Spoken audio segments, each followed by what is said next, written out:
On the first weeks of May 2016, Alberta experienced one of the most devastating wildfires in history.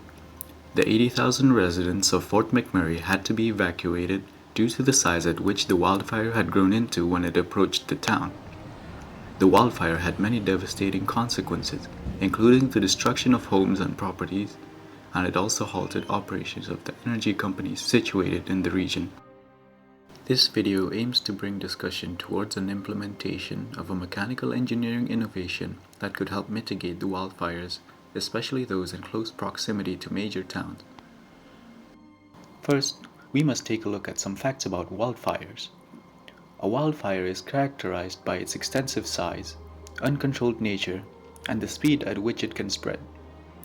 Although some can be caused by human activity, most are naturally occurring and plays an essential role for boreal forest ecosystems. A large portion of the Canadian land, and especially Alberta, is made up of such forests. A common source of ignition for wildfires is thunder, and the dry vegetation acts as fuel. Both things are common throughout the warmer months of the year. These things, along with the air, form a complete fire triangle, and thus creating wildfire. For wildfires occurring in remote locations, it is best left alone since it encourages growth for new forests and vegetation. The danger that we are focusing on is when the wildfire starts coming close to towns. Here's where mechanical engineering innovation could help mitigate and control a wildfire when it approaches a town. In this case, Fort McMurray.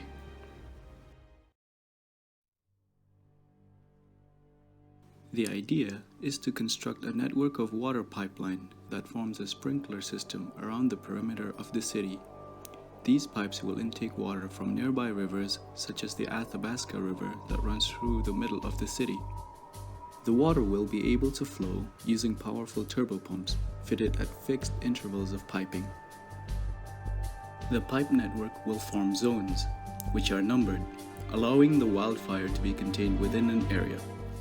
The sprinkler nozzles would help decelerate the growth of the wildfire, and because the fire is trapped, the zone perimeter acts as a cutoff for the wildfire's fuel supply, which are the trees. In this way, the fire will gradually die down and eventually stop.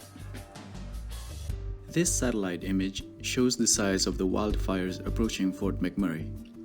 We can see that the size at which they can grow into. The size of the piping network zones are comparable to the size of the burning wildfires. The sprinkler hose will have a specialized design based on the ones used by fire brigades that will allow it to spray water at high pressure and in a wide and high angle. The spray nozzle would be jet assisted to increase the range and force of the water.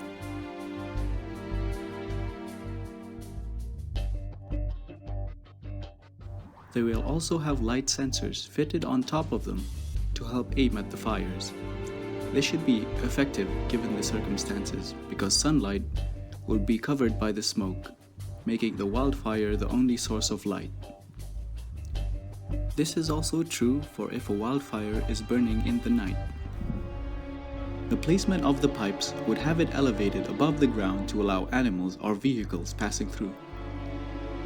The nozzle would be parallel to the level of the ground to ensure effective aim at the fire. The piping network would only be operational on warmer months, when wildfire will be in season. It would be drained in the winter to lower operational costs and to prevent freeze damage.